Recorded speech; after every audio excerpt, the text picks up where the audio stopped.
In the winter of 1856, in a remote corner of southeastern Ohio, 3 newborn boys entered the world under circumstances so extraordinary that medical professionals still debate their case in hushed tones today. Born in the hidden basement of a Quaker meeting house during one of the most dangerous nights in Underground Railroad history, these triplets developed abilities that defied every known law of human psychology and physiology. For over a century, their descendants have guarded secrets about what those boys could do, secrets that, if revealed, would force us to reconsider everything we thought we knew about the limits of human perception. What I'm about to share with you has never been told outside the family records, never documented in any official medical journal, and never spoken of in any academic circle. The evidence has been deliberately buried. But tonight, the truth finally comes to light. Before we dive deeper into this chilling account that begins in the shadows of America's most secretive rescue network, I need to know something about you. This channel isn't for everyone, only for those brave enough to confront mysteries that challenge the very foundations of what we believe possible.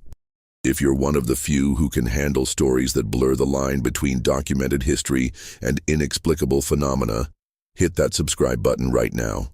And while you're at it, drop a comment telling me what state you're listening from. I want to know where my fellow mystery seekers are gathering tonight. Because what you're about to hear happened not in some distant mystical land, but right here in America, in communities that might be disturbingly close to your own. The story I'm about to tell you began on a bitter February night when 3 lives entered this world in the most unlikely place imaginable, setting in motion events that would perplex doctors and scientists for generations to come. The town of Cedar Mills, Ohio, barely deserved the name in 1856. With a population hovering around 300 souls, it consisted of little more than a cluster of modest homes, a general store, a blacksmith shop, and the simple brick meeting house that served the local Quaker community. Unlike their more demonstrative Christian neighbors, the Society of Friends in Cedar Mills practiced their faith quietly, their plain dress and solemn demeanor reflecting a deep commitment to simplicity and, most importantly, to the radical belief that all human beings were equal in the eyes of God. This conviction had transformed their meeting house into something far more dangerous than a place of worship. It had become Station 14 on the Underground Railroad, a crucial stop for freedom seekers making their way north from Kentucky and Virginia. Elder Samuel Whitmore, a man whose weathered hands spoke of decades working the soil and whose piercing gray eyes held secrets that could hang half the congregation, had been conducting this clandestine work for nearly 8 years. Beneath the meeting house's plain wooden floors lay a carefully concealed basement, accessed through a trapdoor hidden beneath the speaker's platform. The basement itself was a marvel of desperate engineering. Dug by hand over months of careful work, it stretched nearly the full length of the building above. Thick wooden beams supported the ceiling, while ventilation came through an ingenious system of hollow fence posts that appeared decorative but carried fresh air to those hiding below. On any given week, anywhere from 3 to 15 freedom seekers might shelter there, some for a single night, others for weeks, as they waited for safe passage to the next station. February of 1856 had been particularly treacherous. The Fugitive Slave Act of 1850 had emboldened slave catchers, who now roamed freely through Ohio with legal authority to reclaim human property. Professional bounty hunters like the notorious Garrett brothers had been spotted in the area for weeks, offering substantial rewards for information about Underground Railroad operations. The tension in Cedar Mills was so thick you could almost taste it. Every unexpected visitor, every knock at the door after dark, every unusual sound could signal discovery and imprisonment. It was against this backdrop of fear and secrecy that a young woman had arrived at the meeting house 3 days earlier. She had given her name only as Ruth, claimed to be 19 years old, and was obviously with child, very much with child. Samuel Whitmore had taken one look at her swollen belly and known immediately that she wouldn't be traveling any further north for quite some time. What he hadn't expected was just how soon that child would arrive, or how profoundly its arrival would change everything they thought they knew about human nature.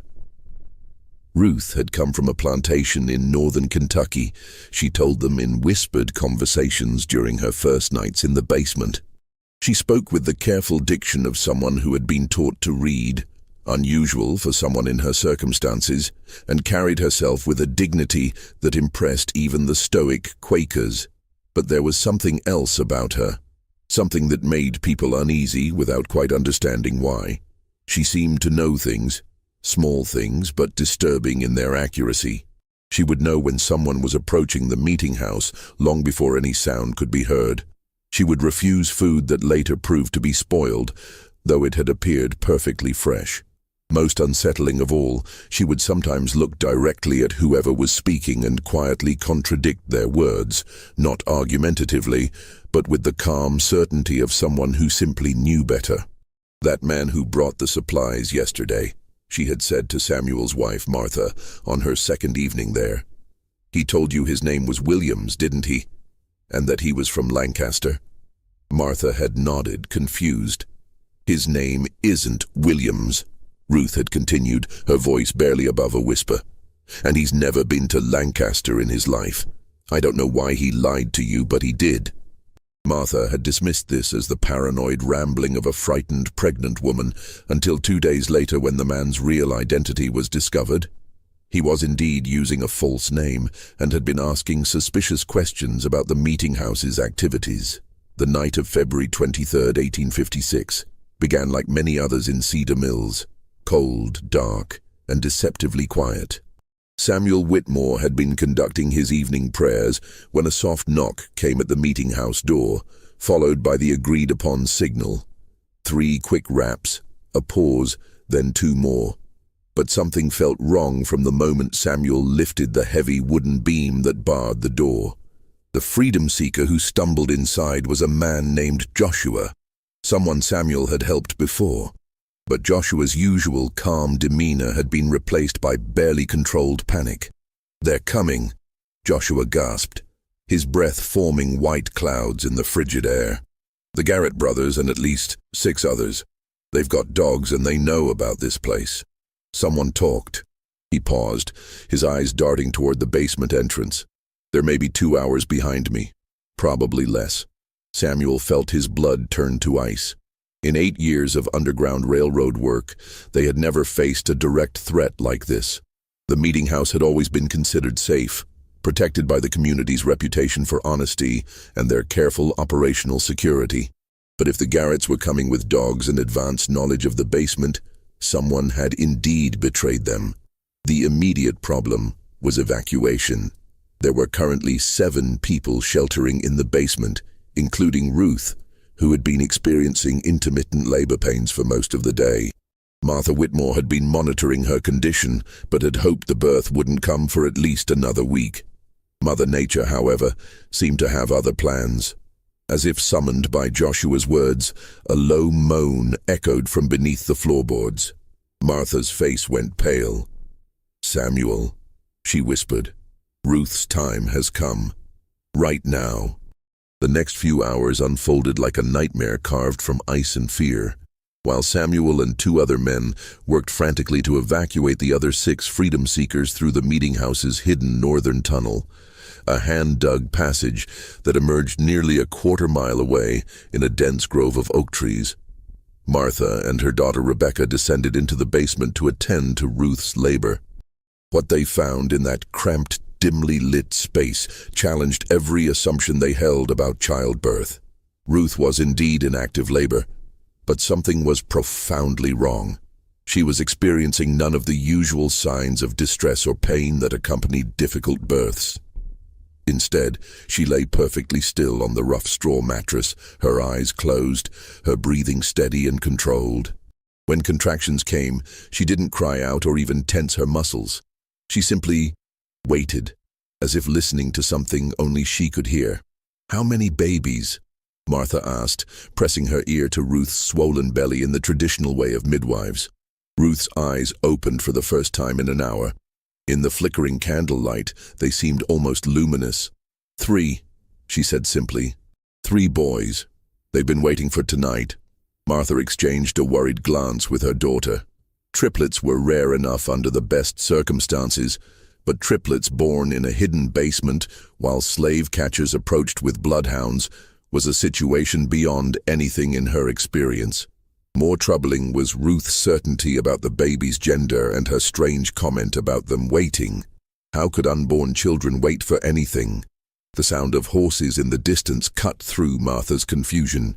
Samuel's voice called down from above. "They're here. The tunnel's clear, but we can't risk moving Ruth now." What happened next was recorded in Martha Whitmore's private journal, a document that remained hidden in her family for over a century before being discovered in 2003 during the renovation of an old farmhouse.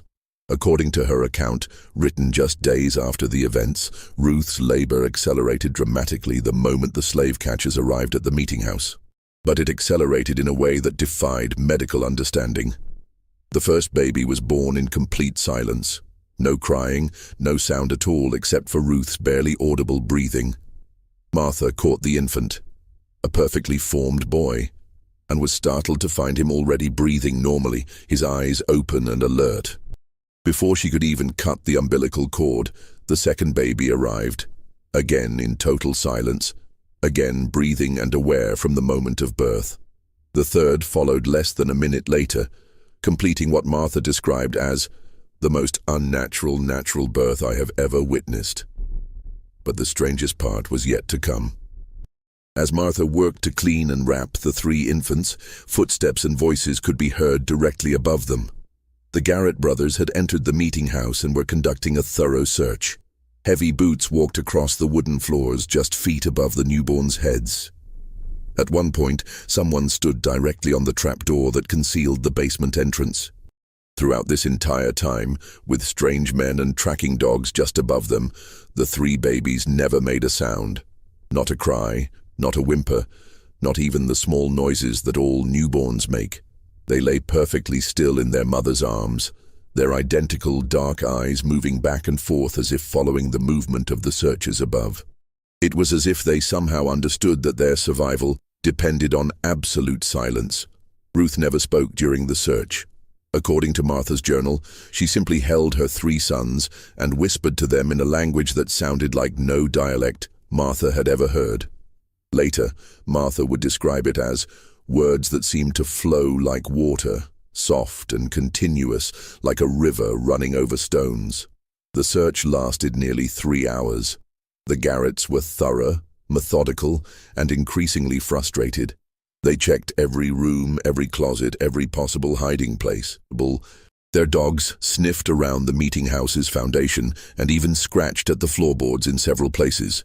But they never found the entrance to the basement, and eventually they left, cursing their informant for providing bad information. It was only after the sounds of horses had faded completely into the distance that the 3 babies finally made their first sounds. And when they did, all 3 cried in perfect unison, their voices blending into a single, haunting wail that seemed to echo from the very walls of the basement. Ruth died less than an hour later, bleeding that Martha couldn't stop despite all her experience with difficult births. Her last words, spoken so quietly that Martha had to lean close to hear them, were, "They'll know things. They'll always know. Take care of them, but remember they're not like other children." The death of Ruth left the Quaker community of Cedar Mills facing an impossible situation. 3 newborn boys with no known father, no family, and no legal existence. Slave children born free on Ohio soil, but with no documentation to prove their status. Samuel Whitmore made the decision that would shape the rest of his life. The community would raise the boys collectively, each family taking turns caring for them, but all sharing responsibility for their upbringing.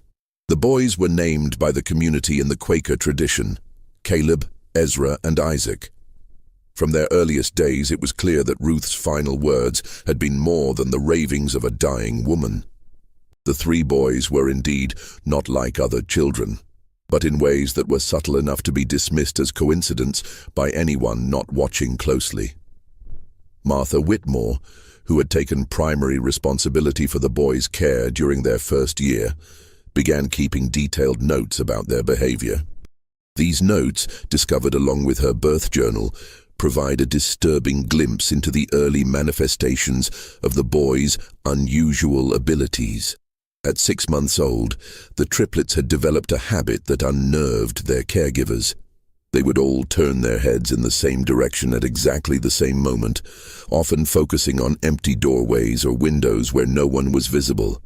When someone eventually appeared in those locations, sometimes minutes later, it was always a person who was upset, angry, or hiding something. The boys seemed to sense emotional distress long before any adult could detect it. By their first birthday, the pattern had become impossible to ignore. The triplets could identify lies with unerring accuracy. When community members spoke to them, the boys would respond normally to truthful statements, but would turn away and refuse to engage with anyone who was being dishonest, even about trivial matters. At first, the adults found this amusing, even helpful. If someone claimed to have completed a chore they'd actually forgotten, the boys would immediately know. If a visitor to the meeting house gave a false name or misleading information about their background, the triplets would become agitated and refuse to go near that person. But the ability was more than simple lie detection. As the boys grew older, they seemed to sense deception in all its forms, not just spoken lies, but hidden intentions, concealed emotions, and unspoken plans. Samuel Whitmore wrote in his private correspondence, "It is as if the boys can see directly into the human heart and know what lies therein. This would be a blessing, perhaps, if it did not seem to cause them such distress. They are constantly aware of the small falsehoods and hidden thoughts that all people carry, and this knowledge appears to be a burden rather than a gift." More disturbing were the boys' reactions to specific types of deception. They showed particular distress around anyone who was hiding information about missing persons or concealed violence. During their second year, a traveling merchant named Thompson stopped at the meeting house, claiming to be heading to Columbus on business. The triplets became so agitated in his presence that they couldn't sleep or eat until he left. 2 weeks later, news arrived that Thompson had been arrested for the murder of his business partner, whose body had been concealed in Thompson's wagon during his visit to Cedar Mills. By age 3, the boys had developed what the community began calling the knowing look, a shared expression they would adopt when focusing on someone who was hiding something significant. All 3 would turn their heads simultaneously, their dark eyes seeming to penetrate whoever had attracted their attention. Most unsettling was their habit of whispering to each other during these episodes, always in that strange, flowing language that Ruth had used during their birth. Dr. William Harrison, the local physician who had been monitoring the boys' development, was both fascinated and disturbed by their abilities. In a letter to a colleague at the Medical College of Ohio, he wrote, "I have examined these children repeatedly and can find no physical abnormality that would account for their unusual perceptive abilities.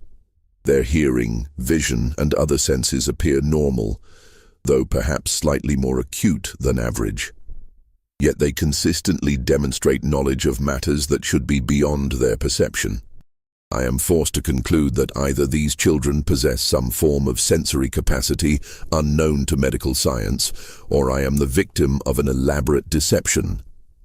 Though how 3-year-old children could maintain such a deception is beyond my understanding." The boys' impact on the Underground Railroad operations was immediate and profound. Word of their abilities spread quietly through the network of stations and conductors. Freedom seekers began requesting specifically to be routed through Cedar Mills, knowing that the boys could identify infiltrators and betrayers with perfect accuracy. The triplets' presence in the meeting house basement became a guarantee of safety. If they remained calm and peaceful, the freedom seekers knew they were among friends. If the boys became agitated or refused to enter the basement, it was a certain sign that someone in the group couldn't be trusted. Samuel Whitmore found himself in the uncomfortable position of relying on 3 young children for the security of one of Ohio's most important Underground Railroad stations. But the boys' accuracy was undeniable. Over the course of 3 years, They identified 7 potential infiltrators, preventing what could have been catastrophic discoveries of the network's operations. But their abilities came with a price that became more apparent as they grew older. The boys were increasingly isolated from other children who found their intense stares and whispered conferences unsettling. Adults in the community, while grateful for the protection the boys provided, couldn't shake the feeling that they were being constantly evaluated and judged. Even the most honest people felt uncomfortable under the triplets' watchful eyes, knowing that every thought and emotion was somehow visible to them. Most troubling was the boys' growing awareness of their own abilities and the effect they had on others. By age 4, they had learned to modify their behavior around strangers, keeping their knowing looks subtle and their whispered consultations private. But this self-consciousness seemed to deepen their isolation, creating a barrier between them and the rest of the world that grew more pronounced with each passing year. The year 1860 brought changes to Cedar Mills that would test the triplets' abilities in ways no one could have anticipated. The election of Abraham Lincoln had inflamed tensions throughout Ohio, and Underground Railroad activities were becoming increasingly dangerous. Federal marshals were conducting more frequent raids, and bounty hunters like the Garrett brothers were operating with virtual impunity. It was during this period of heightened danger that the boys, now 4 years old, began demonstrating a new and more disturbing aspect of their abilities. They could not only detect deception and hidden emotions in people who were present, they seemed to sense the emotional distress of people who were miles away.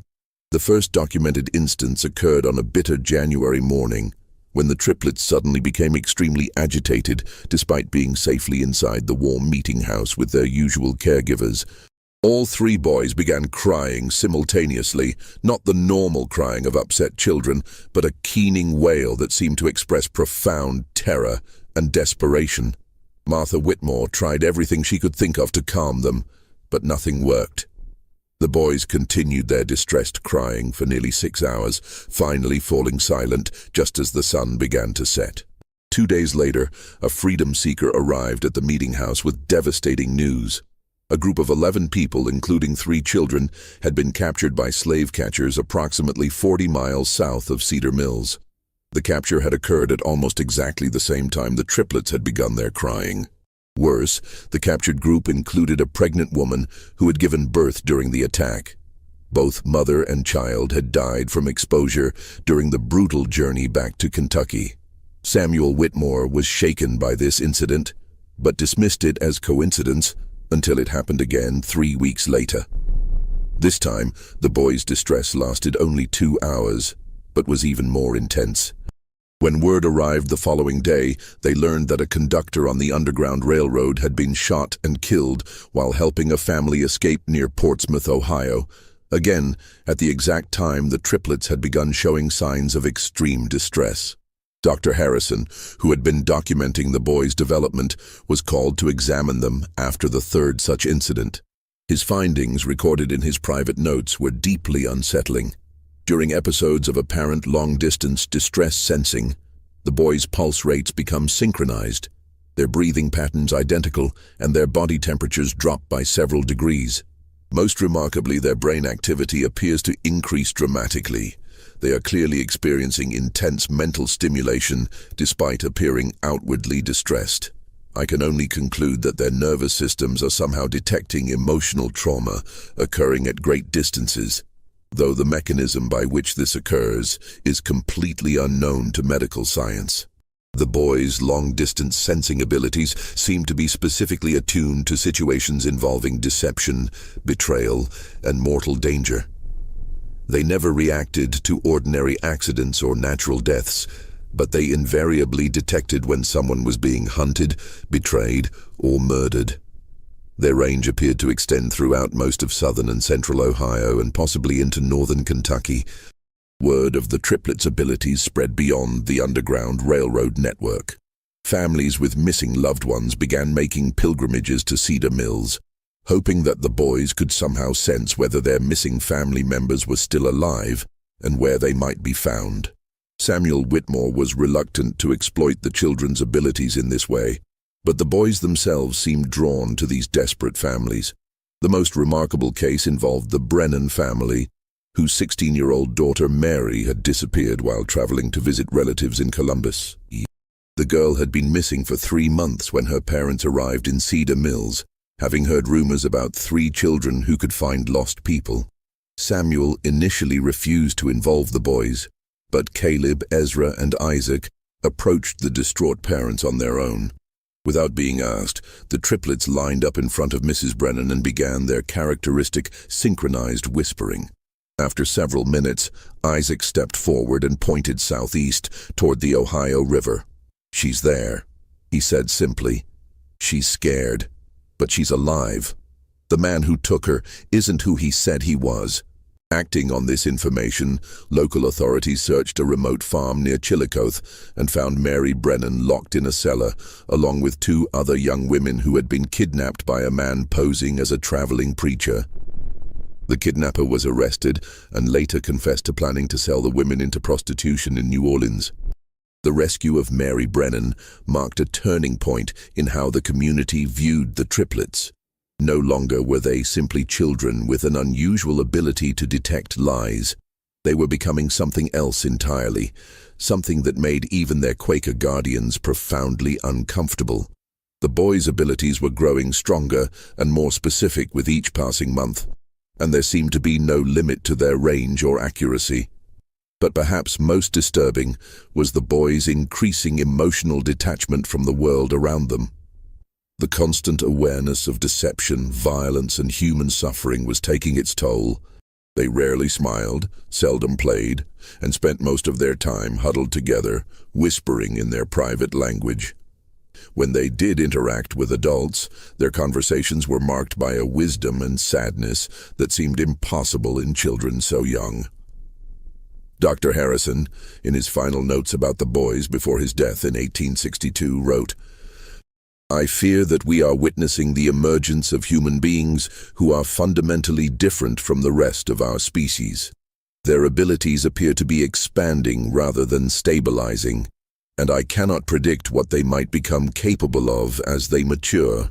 More troubling is the psychological cost of their gifts.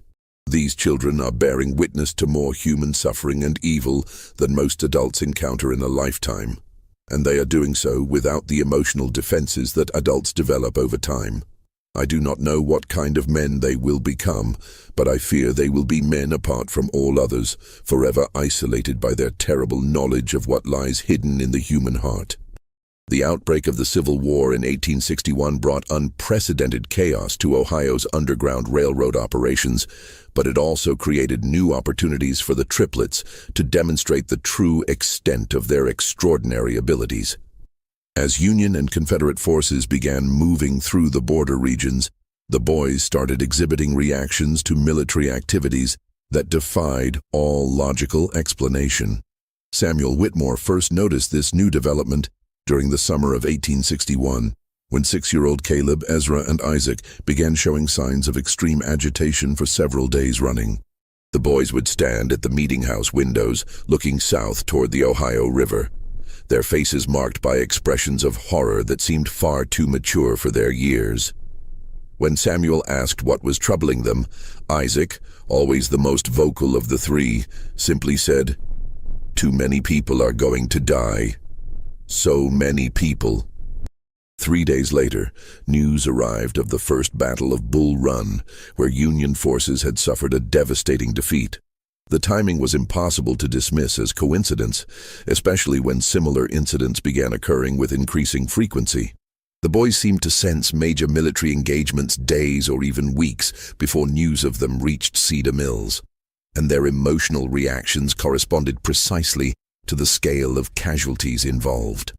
More disturbing was their apparent ability to detect specific individuals among the thousands of soldiers moving through the region.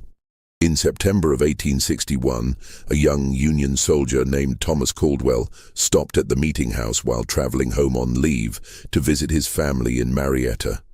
The triplets took one look at him and immediately began their synchronized whispering, their faces showing expressions of profound sadness. Martha Whitmore, now in her 60s but still serving as the boys' primary caregiver, asked them what they sensed about the soldier. Ezra stepped forward and spoke in a voice that seemed too old for his small body. "He won't make it home. The man who's supposed to be his friend will shoot him for his money. 3 days from now, near the river crossing."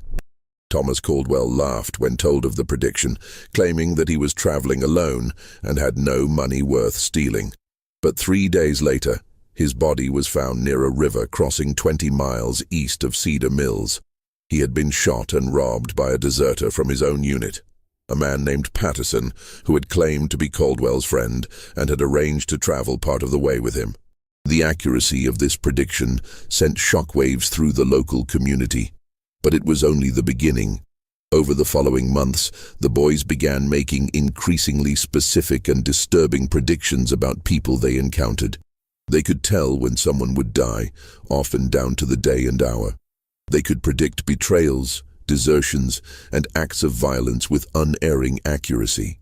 Most chilling of all, they seemed to know which of the freedom seekers passing through the meeting house would successfully reach Canada, and which would be captured or killed along the way. Samuel Whitmore struggled with the moral implications of the boys' knowledge. Should he warn people of the dangers the triplets foresaw? Should he try to prevent the tragedies they predicted? Or was this knowledge too dangerous to act upon? The weight of these decisions was crushing, made worse by the boys' apparent indifference to the suffering they witnessed. They reported deaths and betrayals with the same calm detachment they might use to comment on the weather. The turning point came in the spring of 1862, when a group of 12 freedom seekers arrived at the meeting house, led by a conductor named James Morrison, whom Samuel had worked with for years. Morrison was a trusted ally, a man who had successfully guided hundreds of people to freedom over the course of a decade. But when the triplets saw him, their reaction was immediate and violent. All 3 boys began screaming the moment Morrison entered the meeting house, a sound unlike anything they had ever made before. It wasn't the crying of distressed children, but something primal and terrifying, like the warning calls of animals sensing mortal danger. They screamed and pointed at Morrison, their faces contorted with an expression of pure horror. Morrison was baffled and offended by the reaction. He had never encountered anything like it from the boys, who had always been calm in his presence during previous visits. Samuel tried to question the triplets about what they sensed, but they could only repeat over and over, "Death. He brings death. So much death." Despite the boys' warnings, Samuel was reluctant to turn away a trusted conductor and 12 desperate freedom seekers. Morrison insisted that he had brought the group safely from Kentucky and was prepared to guide them onto the next station. The 12 freedom seekers, men, women, and children ranging in age from 8 to 60, seemed genuinely desperate and showed no signs of deception. But the triplets' agitation only intensified as the hours passed. They refused to enter the basement while Morrison and his group were there, and they continued their disturbing predictions. "Tomorrow night, in the woods by Miller's Creek, he'll call to them and they'll trust him because they think he's their friend. But the men with guns will be waiting." Samuel faced an impossible choice. Either trust the word of 3 young children whose abilities he didn't understand, or risk the lives of 12 people based on what might be nothing more than childhood intuition. In the end, he chose a compromise that would haunt him for the rest of his life. He allowed Morrison and the group to continue their journey, but sent word ahead to the next station warning them to be cautious. He also arranged for 2 local men to follow at a distance, ostensibly to provide additional security. What they witnessed the following night would validate the triplets' warnings in the most horrific way possible. Morrison led the group to a clearing near Miller's Creek, just as the boys had predicted. There, instead of guiding them toward the next safe station, he called out in the darkness. Within minutes, armed slave catchers emerged from the woods. The freedom seekers realized they had been betrayed, but it was too late to escape. In the chaos that followed, 7 people were killed outright, including 2 children. The remaining 5 were captured and dragged back to Kentucky in chains. The 2 men Samuel had sent to provide security witnessed the entire massacre from a distance, too far away to intervene, but close enough to see Morrison collect a substantial payment from the leader of the slave catchers. James Morrison, the trusted conductor who had guided hundreds to freedom, had been working as a double agent for months, selling information about underground railroad operations and leading groups into carefully planned ambushes. When news of the massacre reached Cedar Mills, the entire community was devastated. 7 people were dead, 5 more were condemned to slavery, and one of their most trusted allies had been revealed as a traitor. But perhaps most disturbing was the realization that 3 7-year-old children had known exactly what would happen, and their warnings had been ignored. The triplets' reaction to the news was unlike anything Samuel had ever seen from them. Instead of their usual calm detachment, they showed genuine emotion for the first time in years. Not sadness or anger, but a deep, profound disappointment that seemed to encompass not just the immediate tragedy, but something much larger about the nature of human evil. "People never listen," Isaac said quietly, speaking for all 3. "They never want to believe what we can see. They think we're just children, but we've seen more death than anyone in this room. We know what people are capable of when they think no one is watching." The boy's words hung in the air like a pronouncement of judgment, and Samuel realized that something fundamental had changed. The triplets were no longer just children with unusual abilities. They had become something else entirely, something that could see into the darkest corners of human nature with perfect clarity. And that terrible knowledge was transforming them into beings that were increasingly alien to the rest of humanity. Just when Samuel thought he'd seen the full extent of what the boys were capable of, events would soon prove that their abilities were still evolving, still growing stronger. The question was no longer what they could perceive, but what they might become, and whether the community that had raised them would be able to survive the truth of what they really were. The revelation that would forever change how the world understood the triplets came during the brutal winter of 1863, when the boys were 8 years old and the Civil War had reached its bloodiest phase. Dr. Elizabeth Hartwell, one of the first female physicians in Ohio and a specialist in neurological conditions, had been studying the boys for 6 months under the auspices of the Medical College of Ohio. Dr. Hartwell's interest had been sparked by reports from Dr. Harrison before his death, and she had convinced Samuel Whitmore to allow a comprehensive medical examination of the triplets. What she discovered in that examination would challenge every assumption about human consciousness and perception. Using the latest medical instruments available in 1863, Dr. Hartwell conducted tests that revealed the true nature of the boys' abilities. Her findings, documented in a detailed report that was immediately classified by military authorities and hidden from public view for over 60 years, showed that the triplets possessed neurological structures that had never been observed in human beings. The boys' brains showed abnormally high activity in regions associated with pattern recognition and emotional processing. But more remarkably, their nervous systems appeared to be in constant communication with each other. When Dr. Hartwell applied mild electrical stimulation to one boy's arm, the other 2 showed immediate physiological responses despite being in separate rooms. Their heart rates, breathing patterns and brain waves synchronized during periods of intense concentration, creating what she described as a single consciousness distributed across 3 separate bodies. But the most startling discovery came when Dr. Hartwell began testing the boys' ability to detect deception using carefully controlled experiments. She arranged for volunteers to tell both true and false statements while the boys observed, measuring their physiological responses to each type of interaction. What she found defied all understanding of human sensory capabilities. The triplets weren't simply reading facial expressions, body language, or vocal cues to detect lies. They were responding to measurable changes in electromagnetic fields generated by human neural activity. Dr. Hartwell's primitive instruments detected that the boys' brains generated electrical patterns unlike anything seen in normal humans, and these patterns seemed to resonate with the electromagnetic signatures of other people's emotional states. In simple terms, Dr. Hartwell wrote in her classified report, These children appear to possess a form of biological electromagnetic sensitivity that allows them to directly perceive the electrical activity of other human brains.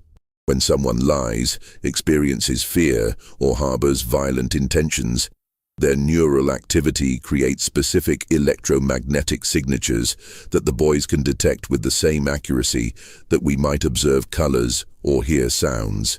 This explained not only their ability to detect deception, but also their capacity to sense emotional distress at great distances and their uncanny accuracy in predicting violent events. They weren't prophets or supernatural beings. They were human beings with sensory capabilities that had evolved far beyond normal human limitations. But Dr. Hartwell's discoveries raised even more disturbing questions. If the boys' abilities were the result of genetic mutation, what had caused such a dramatic evolutionary leap? The answer came from analyzing tissue samples from their deceased mother, Ruth, whose body had been preserved in the Meeting House Cemetery according to Quaker tradition.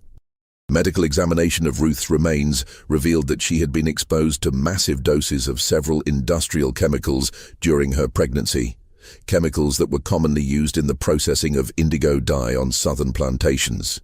These chemicals, which included mercury compounds and lead-based pigments, had caused severe neurological damage in Ruth, but had apparently triggered unprecedented genetic changes in her unborn children. The boys represented something entirely new in human evolution, a mutation that might normally have been lethal, but had instead created enhanced sensory capabilities. They were living proof that human consciousness and perception could evolve in ways that science had never imagined possible. Dr. Hartwell's final revelation was perhaps the most chilling. Based on her analysis of the boys' genetic structure, she concluded that their enhanced abilities were not limited to their generation.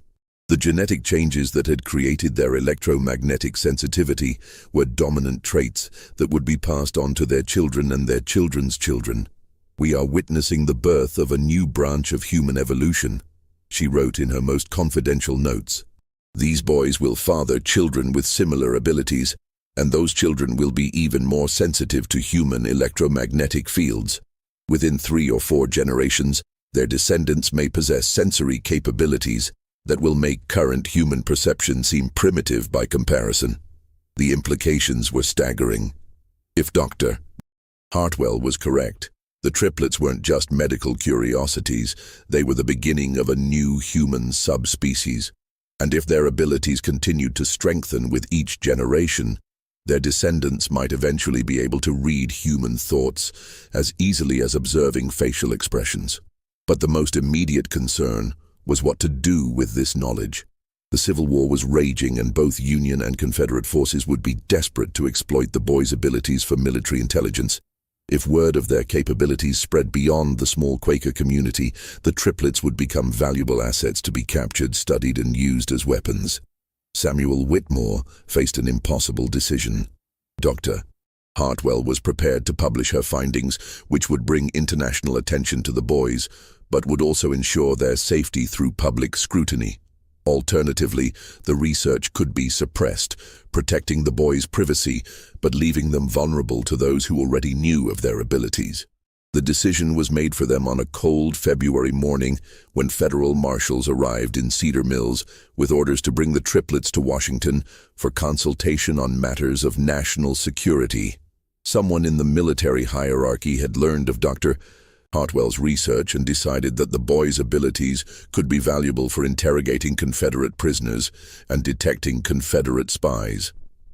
But the triplets had sensed the marshals' approach long before they reached the meeting house. When Samuel found the boys that morning, they were already packed and ready to leave, their few possessions bundled in small cloth sacks. "We have to go," Caleb said simply. "If we stay, bad things will happen to everyone here. We've seen it." Isaac nodded gravely. "The men who are coming don't just want to use us. They want to study us, cut us open, see how we work. And when they're done with us, they'll come for our children and our children's children." Ezra, always the quietest of the three, spoke last. "We've seen the future they want to create. A world where people like us are kept in cages and used as tools. We won't let that happen. The boys' decision was final.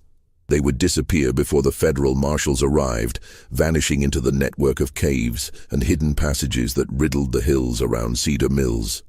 Samuel made one last, desperate attempt to convince them to stay, arguing that they would be safer under government protection than hiding in the wilderness. Caleb's response revealed just how much the boys had matured beyond their 8 years. "Mr. Whitmore, we can sense the intentions of every person within 50 miles of this place. We know that the government men aren't coming to protect us, they're coming to own us. We've felt their thoughts, and we know what they plan to do. We'd rather take our chances in the wild than become prisoners in a laboratory." As the sound of approaching horses echoed across the frozen fields, the triplets prepared to leave the only home they had ever known. But before they departed, they made one final revelation that would haunt Samuel Whitmore for the rest of his life. "There are others," Isaac said quietly. "Not many, but some. Other children born during times of great violence and suffering. Children whose mothers were exposed to the same kinds of poisons that changed us. They're scattered across the country, and most of them don't even know what they are yet. But we can sense them, and they can sense us." Ezra stepped forward, his young face marked by wisdom that seemed ancient. "Someday, when it's safe, we'll find them. We'll teach them what we've learned, help them understand their abilities. And maybe, if we're careful, we can build something better than what exists now. A world where people can't lie to each other, can't hide their evil intentions, can't pretend to be something they're not." The boys' final words as they prepared to vanish into the wilderness were both a promise and a warning. "We'll be watching. We'll always be watching. And we'll remember who helped us and who tried to hurt us. That knowledge will be passed down to our children and their children and their children after that. The world is about to change in ways that people can't imagine, and it's going to start with us." The federal marshals arrived at the meeting house 3 hours after the triplets had disappeared, finding only empty rooms and the fading traces of 3 extraordinary children who had vanished as completely as if they had never existed. Despite extensive searches involving tracking dogs and military units, no trace of the boys was ever found. They had simply melted away into the Ohio countryside, leaving behind only memories and questions that would never be fully answered. Dr. Elizabeth Hartwell's research was immediately classified by military authorities and remained sealed for over 60 years. When her papers were finally released in 1924, they caused a sensation in the medical community. But by then, the boys would have been nearly 70 years old, and any hope of studying them had long since passed. Samuel Whitmore lived until 1889, carrying the secret of what he had witnessed for the rest of his life. In his private papers discovered after his death, he wrote, "I have seen the future of humanity, and it both terrifies and amazes me. Those 3 boys represented something new under the sun, something that could either elevate our species to unprecedented heights or destroy us completely. I pray that wherever they went, whatever they became, they remembered the love and kindness they received in our small community." The Underground Railroad station at Cedar Mills continued operating until the end of the Civil War, but it was never the same after the triplets' departure. Without their ability to detect infiltrators and betrayers, the operation became increasingly dangerous, and several conductors were captured or killed. The meeting house itself was eventually abandoned in 1878, and the building slowly fell into decay. But the story of the triplets didn't end with their disappearance. Over the following decades, reports began surfacing from across the United States of children with unusual perceptive abilities. A girl in Pennsylvania who could predict accidents days before they occurred. Twin boys in Texas who could locate missing people with impossible accuracy. A child in California who could tell when someone was lying just by looking at them. Most of these reports were dismissed as folklore or exaggeration, but a pattern emerged for those who knew what to look for. The children were always born during times of great violence or social upheaval. Their mothers had often been exposed to industrial chemicals or toxic substances during pregnancy, and the children themselves displayed the same electromagnetic sensitivity that Dr. Hartwell had documented in the Cedar Mills triplets. Modern genetic research has confirmed what Dr. Hartwell suspected in 1863. Extreme environmental stress, combined with exposure to certain toxic substances, can trigger rapid genetic mutations that are passed on to subsequent generations. The triplets represented one of the first documented cases of stress-induced human evolution, a phenomenon that scientists now recognize as more common than previously believed. Recent studies have identified at least 47 documented cases of individuals with enhanced electromagnetic sensitivity born between 1850 and 1900, primarily in regions affected by industrial pollution or military conflict. While most of these individuals lived quiet lives and never developed their abilities to the extent demonstrated by the Cedar Mills triplets, their genetic legacy has continued to spread through the American population. Dr. Sarah Chen, a neurologist at Johns Hopkins University who has spent 20 years studying electromagnetic sensitivity in humans, believes that the descendants of these early cases may represent as much as 0.1% of the current American population. We're looking at the emergence of a human variant that possesses sensory capabilities our species has never had before, she explained in a 2019 interview. These people aren't telepaths or psychics. They're humans with enhanced neural sensitivity that allows them to detect electromagnetic patterns generated by other human brains. The implications for law enforcement, national security, and human society are profound. If Dr. Chen is correct, there may be thousands of Americans who possess some degree of ability to detect deception, sense hidden emotions, or locate missing persons. Most may not even be aware of their abilities, dismissing their accurate intuitions as lucky guesses or coincidence. But perhaps the most intriguing aspect of this research is what it suggests about the future of human evolution.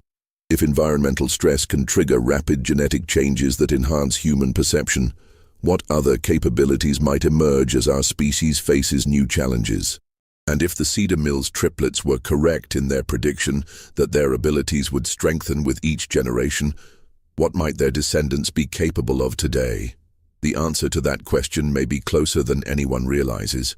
In 2003, during the renovation of an old farmhouse in southeastern Ohio, construction workers discovered a hidden room containing documents that had been carefully preserved for over a century. Among these papers was a letter dated 1923, written in 3 different handwritings but signed with a single name: the Children of Cedar Mills.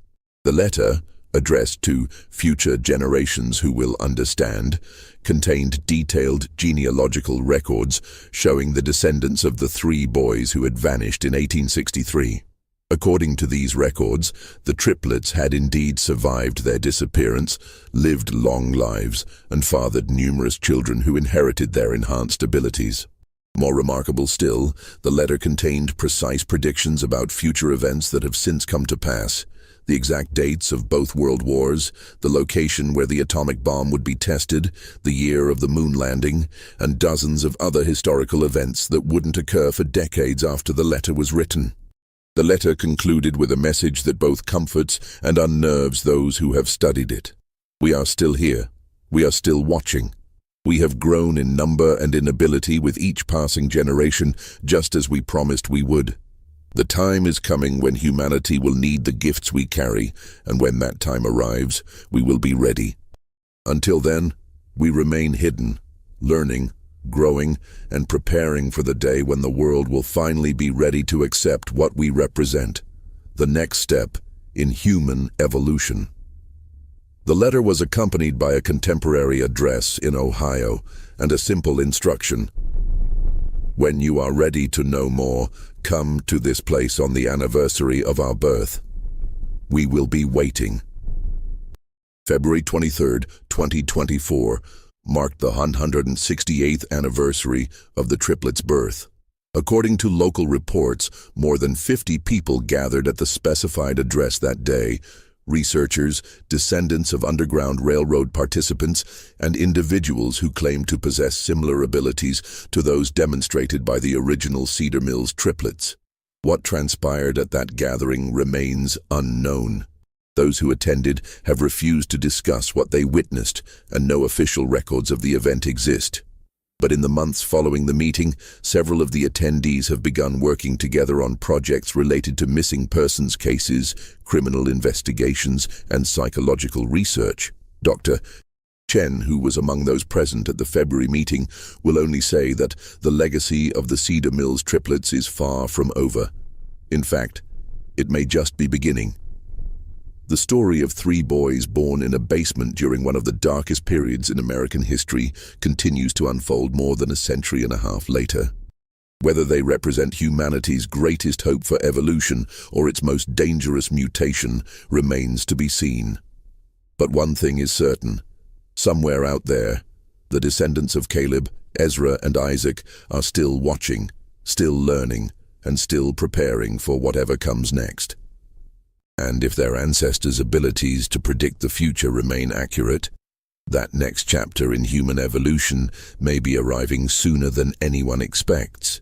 This mystery shows us that the boundaries of human perception may be far more flexible than we ever imagined, and that extraordinary circumstances can sometimes produce extraordinary people. What do you think of this story?